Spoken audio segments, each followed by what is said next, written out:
In 2022, solo hiker and influencer Corinne "Corey" Albright vanished in the Wyoming wilderness, presumed to be the victim of a tragic bear encounter, after her GoPro was found near a den.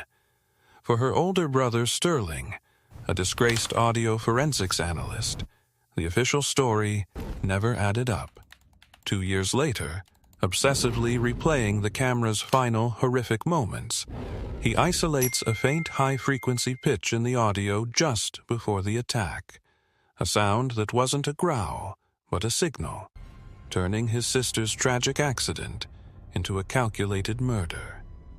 What do you think is the one detail that police miss most often in a cold case? Let us know your thoughts after you've heard Sterling's story.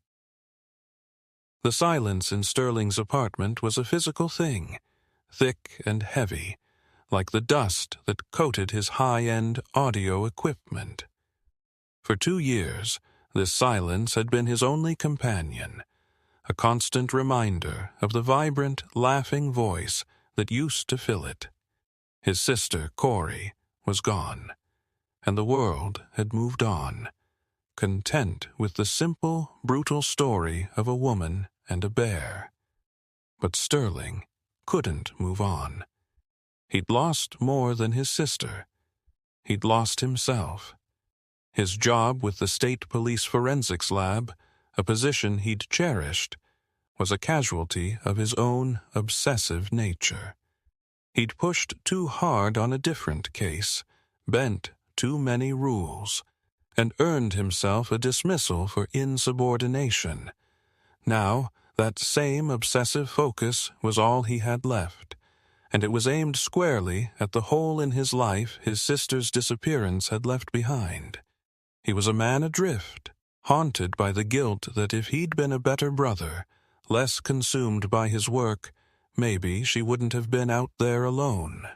The knock on his door was an unwelcome intrusion. It was a courier, holding a single, medium-sized cardboard box. The return address was the Teton County Sheriff's Department. Sterling's breath caught in his throat. He knew what it was. He'd been petitioning them for months. With the case officially closed, her personal effects were finally being released. He signed for the box with a trembling hand and carried it inside, placing it on his desk like it was a holy relic. Inside, beneath layers of bubble wrap, were the mundane items that made up a life: a worn leather wallet, a set of keys, a half-empty tube of sunscreen, and at the bottom, nestled in its own plastic evidence bag, was the GoPro. Its lens was cracked, and the casing was scarred with deep gouges, a testament to its final moments. For 2 years, the sheriff's report had been the official story. The camera, found by a park ranger 6 weeks after she vanished, contained the proof. A happy, smiling selfie video, followed by 15 seconds of pure chaos. They said it was an open and shut case, a tragic accident. Sterling plugged the camera into his workstation, his hands moving with the practiced ease of his old profession. The files were corrupted, but recoverable. First, he watched the selfie. There she was. Corey, alive and beaming, the sun glinting off the snow-capped peaks behind her. "Made it to Glacier View," she said to the camera, her voice full of life. "The climb was a beast, but look at this. Totally worth it." She panned the camera around to show the breathtaking vista, her red jacket a bright splash of color against the wilderness. The clip was only 10 seconds long. Sterling's heart ached. Then he opened the second file, the one labeled Final. The screen was a blur of motion, the ground rushing up, the sound a distorted mess of wind and panicked breathing. He could hear her scream, a sound that would forever be etched into his memory. Then came the roar, a deep, guttural sound of animal rage that shook the tiny speakers on his desk.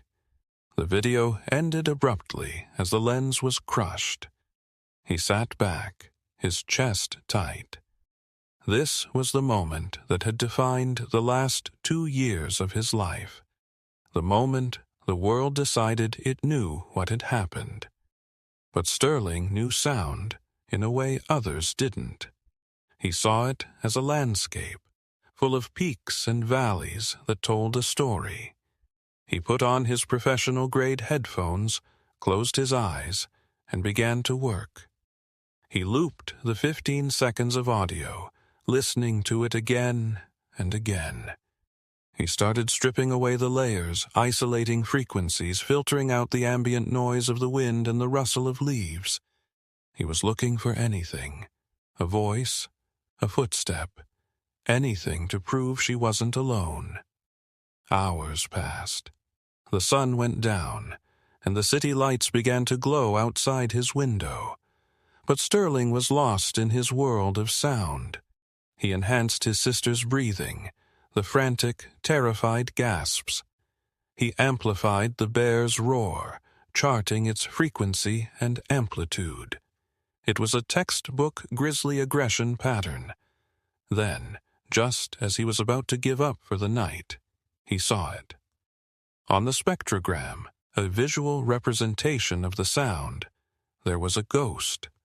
A perfectly clean, sharp line, appearing just half a second before the bear's roar.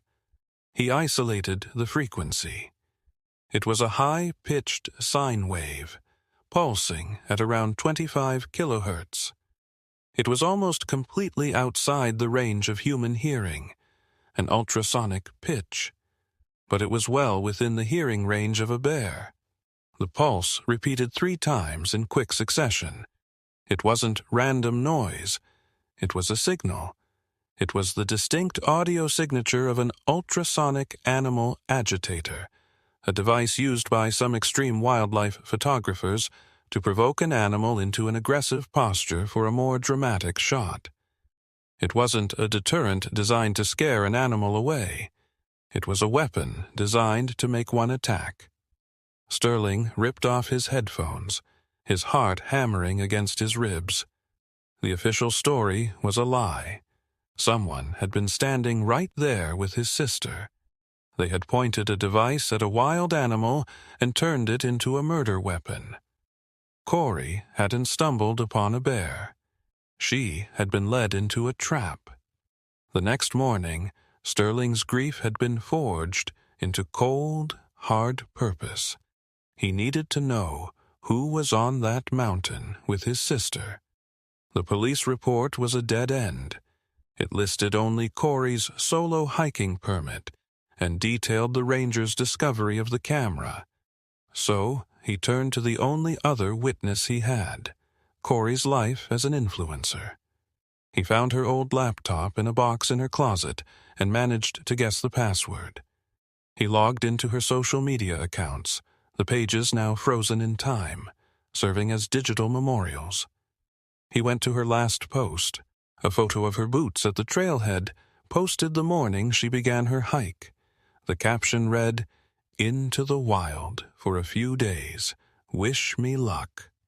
The comment section was a painful scroll of "Rest in peace" and "So sad." But Sterling wasn't interested in the present. He scrolled down past 2 years of condolences to the comments that had been posted on the day she disappeared. Most were from her fans, wishing her a safe trip. Then one caught his eye. It was from another influencer, a man whose handle was Wanderlust Kellen. The comment read, "See you at the summit, Corey. Don't get eaten by a bear." It had been posted just 1 hour before Corey recorded her final selfie. Sterling felt a chill run down his spine. He clicked on the profile. Kellen Vance. His page was a curated collection of daredevil poses on cliff edges and sunsets from exotic locations. He was even more successful than Corey had been. Sterling started digging. he found Kellen's posts from that same week. According to his timeline, he had also been hiking in the Teton Range, but on a different trail miles away, on what he claimed was a solo trip.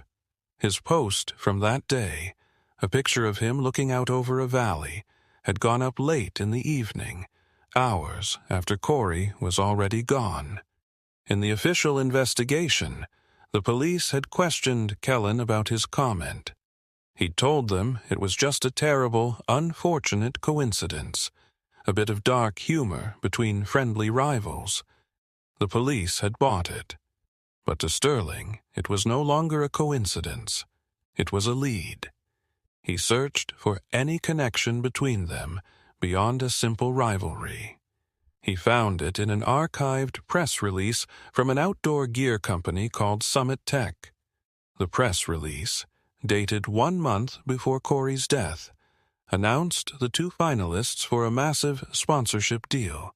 It was a multi-year, multi-million-dollar contract to be the company's new global ambassador. The 2 finalists were Corinne Albright and Kellen Vance. The motive clicked into place, ugly and undeniable. With Corey out of the picture, Kellen had won the contract by default. Armed with this new information, Sterling felt a surge of hope.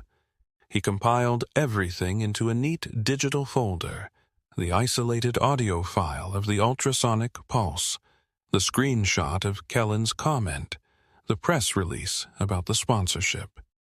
He drove for 2 hours to the nearest town with a direct flight to Wyoming. He walked into the Teton County Sheriff's Department the next day and asked to speak to the lead detective on his sister's case, a man named Sheriff Brody. Brody was a weary-looking man in his late 50s, with a kind face but tired eyes. He remembered the case well and listened patiently as Sterling laid out his findings on his desk. He played the audio file. He showed him the social media posts. He explained the motive. When he was finished, the sheriff sighed and leaned back in his chair. "Son," he said, his voice gentle, "I understand you're grieving, but this is a stretch." He explained that Sterling's reputation had preceded him. A call to his former department had confirmed he was let go for developing tunnel vision on cases. "The audio could be anything," Brody continued. "A digital artifact, feedback from the damaged camera. And the comment is what you said it is, a tasteless joke.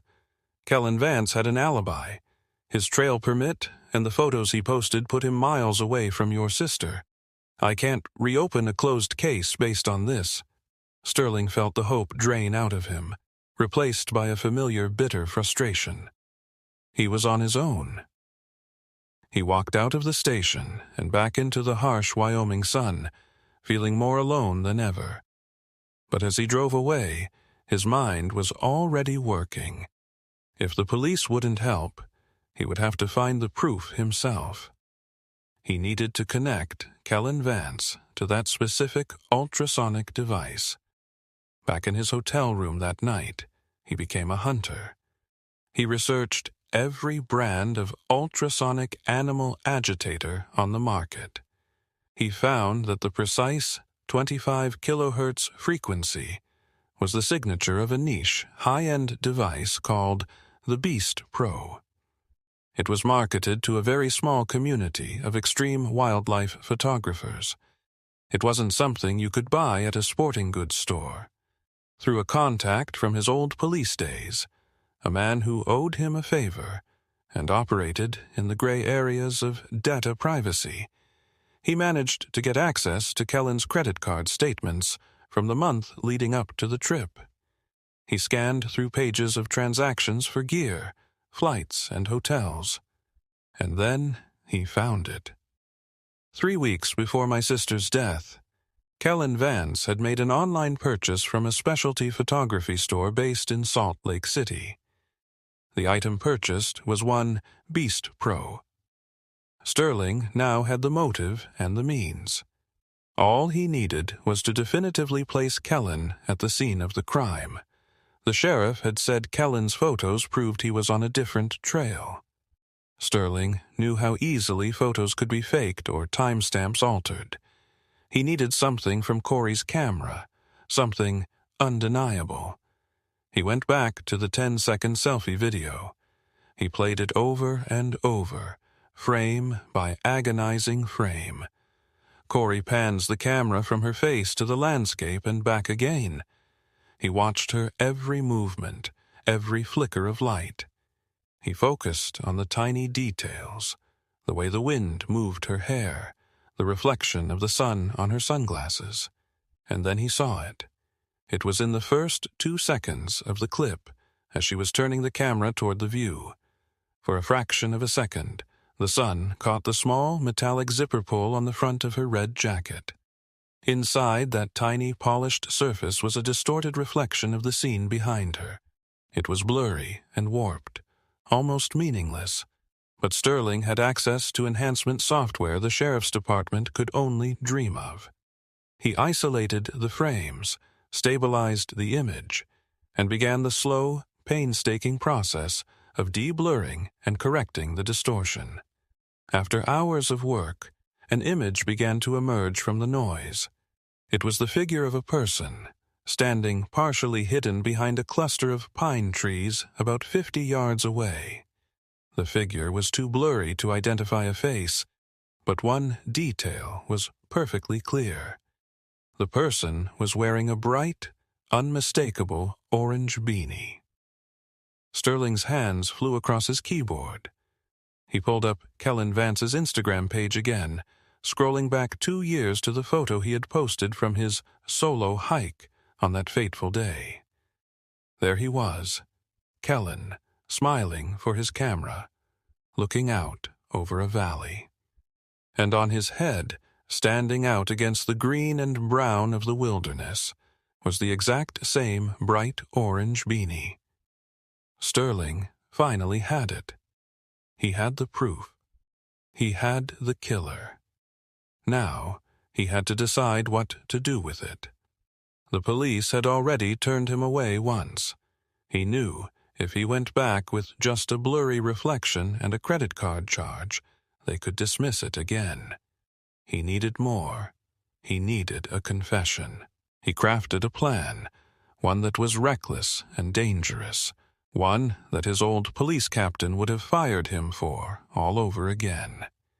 He sent an email to Kellen Vance from a new address using a fake name.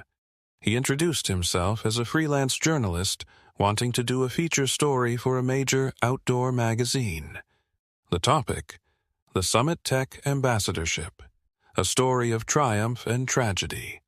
He wrote that he wanted to honor Corey's memory while celebrating Kellen's incredible success since winning the contract. It was a sickening lie, but it worked. An hour later, Kellen replied. He would be happy to talk.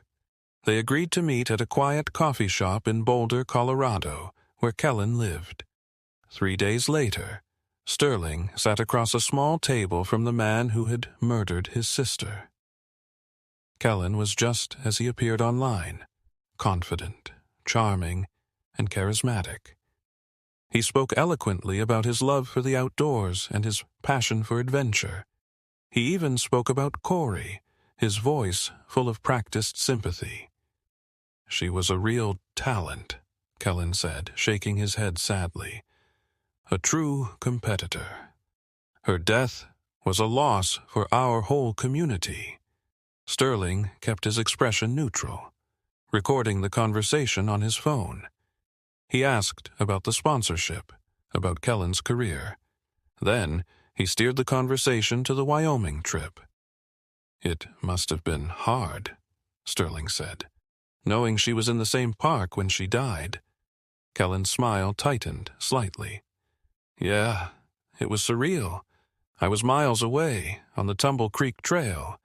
I didn't even hear about it until I got back to civilization. A real tragedy. Sterling leaned forward. I actually have a piece of audio you might be interested in, he said, his voice low. It's from the investigation. The police never released it. He pulled out his phone and played the audio file. Not the whole chaotic clip, just the clean, isolated sound of the 3 high-pitched, ultrasonic pulses. He watched Kellen's face. The man's confident mask didn't just crack, it shattered. A flicker of pure panic flashed in his eyes. His skin went pale, and a bead of sweat trickled down his temple. "What is that?" Kellen stammered, his voice suddenly hoarse. "That," Sterling said, his own voice cold as ice, "is the sound of a Beast Pro, the one you bought 3 weeks before your trip. It's the sound of you murdering my sister." He then slid another phone across the table, this one displaying the enhanced image from the zipper pull, the blurry figure in the unmistakable orange beanie. Kellen stared at the photo, his mouth opening and closing with no sound coming out. He looked trapped. He shoved the table back, sending coffee mugs crashing to the floor, and bolted for the door. But Sterling had planned for this. As Kellen burst onto the sidewalk, 2 uniformed officers stepped in his path. Sheriff Brody from Wyoming stood behind them. Sterling had sent him the entire evidence package the night before, along with the time and location of the meeting. This time, the evidence was too overwhelming to ignore.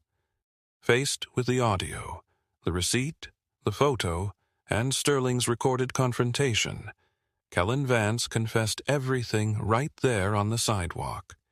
He said he had just run into Corey on the trail. They'd argued about the sponsorship. She'd told him she knew he'd been fabricating parts of his portfolio. His career was on the line. He said he panicked. He saw the bear foraging nearby, and in a moment of cruel opportunism, he saw a way out. He used the device he'd bought to give his wildlife photos an edge. He drove the bear toward her, never thinking that anyone would or could analyze the sound from a crushed and discarded camera. A month later, Sterling stood on a windy bluff overlooking the Pacific Ocean. A small group of family and friends were gathered for Corey's real memorial. Her name had been cleared, the story of her death rewritten from a tragic accident to a story of a life cut short by jealousy and greed. The man responsible would spend the rest of his life in prison. Sterling was no longer a disgraced analyst. He was the brother who had clawed his way through silence and doubt to find the truth. The heavy weight of guilt had finally lifted, replaced by a quiet, somber peace. He had done his duty. His sister could finally rest.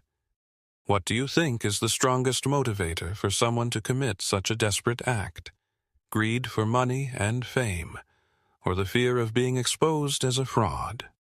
Share your perspective in the comments below. If this story resonated with you, consider subscribing and joining our community.